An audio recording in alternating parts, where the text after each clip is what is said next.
What's up, everybody? It's Ivan with Trouts Fly Fishing, back with the forecast for June 12th. I'm also known as the James Joyce of fishing forecasts. Someone left that comment in the last one, and that was gold. The last one went 20 minutes, way too long. Not trying to do 20 minutes worth of talking about fly fishing. Seems like you guys have better things to do with your day. So I'm going to try to keep this short and sweet, keep it brief and to the point. I have 10 flies this time on my trusty piece of cardboard instead of 20. Trying to keep it simple because flows are dropping on the freestones, which means hopper dropper season is here. Streamer, big high water streamers are here, and you can certainly nymph as well. But for the most part, there's some really good opportunities to throw big bugs, big tippet in clearing water. So that's on the freestones. On the tailwaters, we have seen some bumps in flows, although they are stabilizing or dropping. 11 Mile and the Dream. And then Deckers has remained low, which is obviously a point of concern. We'll get to that here shortly. So without further ado, we're going to do, again, flows, weather, and then bugs, as is customary in the last couple episodes. So flows, weather, bugs, let's get it started. All right, let's start with flows. 87.5 at Deckers, I think it's like 75-ish coming out of Cheesman. 11 Mile 260, Dreamstream 217. Both 11 Mile and Dreamstream have bumped since last we talked and are actually stabilized now, and the Dreamstream is dropping. They're sort of dropping it every day. So it appears that sort of push of water was probably what we'll see in terms of runoff there. It's not going to be extended up there. It's been a weird water year on the South Platte leading in. So, we went through winter. We were poised in early spring to have a really good, healthy runoff or healthy snowpack. And it sort of just wallowed and disintegrated and went away during the late spring months. And so we're sort of left in this, surprise. I'm surprised that we're in this position where we have these lower flows, specifically on Deckers, and hopefully not upstream, but we're seeing some lower flows than normal, and with some of the hotter weather, we have had to be mindful of the temperature, water temperature. So I made a graphic a couple of years ago when we had all that low water, basically talking about when to stop fishing and what to do at different temperatures.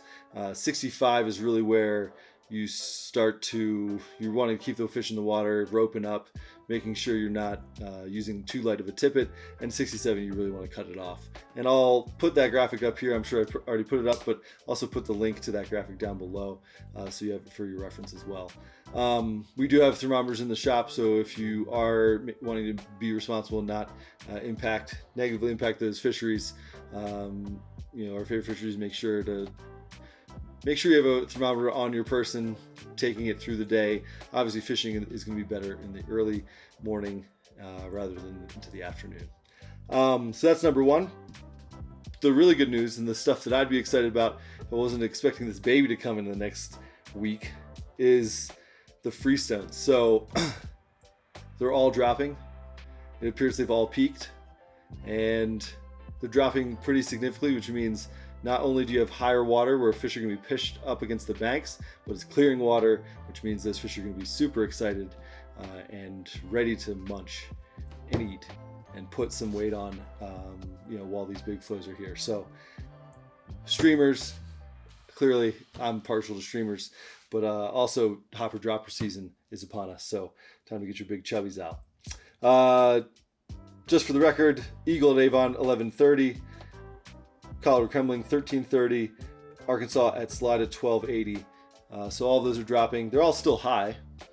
Still want to make sure that you're being responsible, wading responsibly, but they're dropping and they're losing color, which is key for this time of year. Some fish are generally, this is, from my perspective, one of the best big fish seasons during the course of the year, where fish are all sort of pushed into the side, pushed into the, to certain habitat. So they're going to be in the soft insides along the banks, and they're going to be ready and accessible. So this can be a time when you can put a lot of quality fish in the net, but then also put some really big fish in the net, which is always really cool. So That's the flows. Let's get to the weather.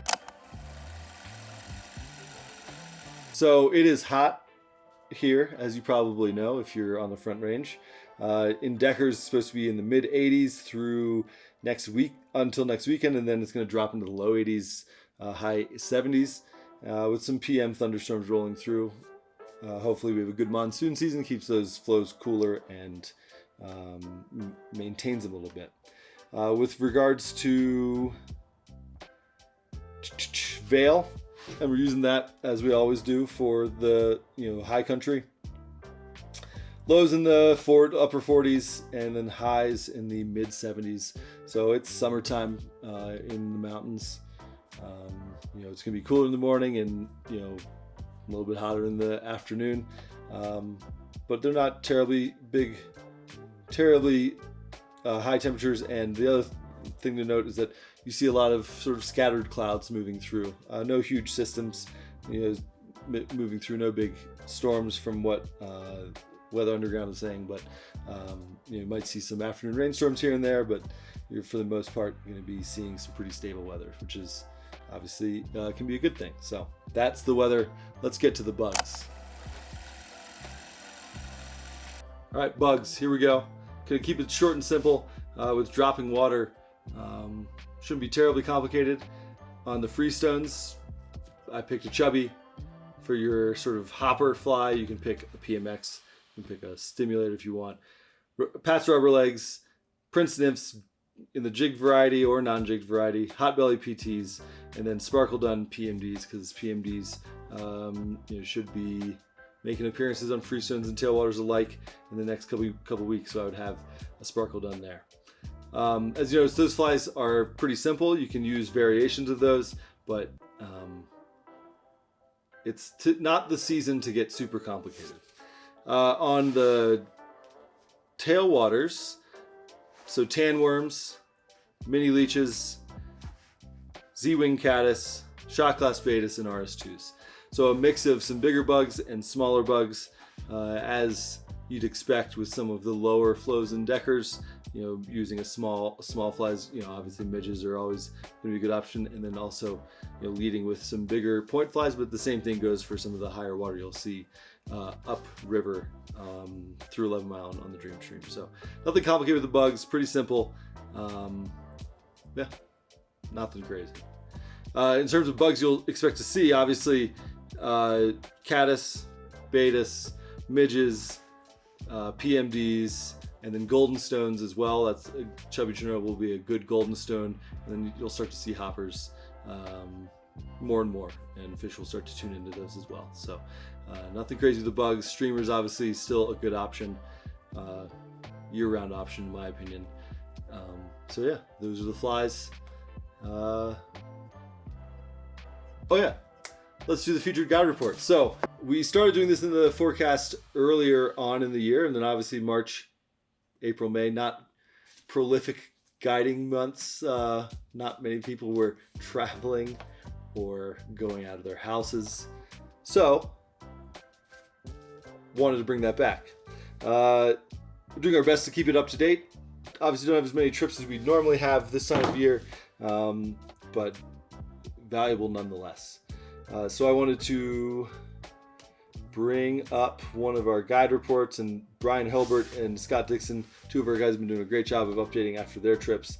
We'll do one of Brian's reports. This was from earlier this week. On the Dream Stream, flows 256. It's a little bit higher than they are now. Very sunny and windy. Fishing was pretty tough today. Wind was intense. Crowds were in full force. Crowds will happen. Still was able to find fish holding in small riffles willing to eat. Saw a ton of large caddis larvae, but no takers on caddis offerings. Caught fish on eggs and mini leeches. This can also be, that's one of those things you can also see them crunch on caddis this time of year as well. So you never know. Good to have caddis in your box. The Z-wing caddis is a good option. Yeah, there we go. That's the featured guide report. I'll leave a link down below to the guide shack where you can check those out. Certainly appreciate you guys tuning in. Next episode, I'll most likely be a father of two, not a father of one. So interesting to see how that will all play out in terms of if the next forecast will come out on time. So if it doesn't, I certainly apologize and ask for your forgiveness. If it does, I'll be bringing the info that I get from all our guides and guys in the shop who are spending a little bit more time in the water in the month of June. And hopefully by July, I'll be able to bring you some of my experience as well. So there we go. That's the forecast. Hopefully I didn't joyce it up and make this 20 minutes. I'll see you.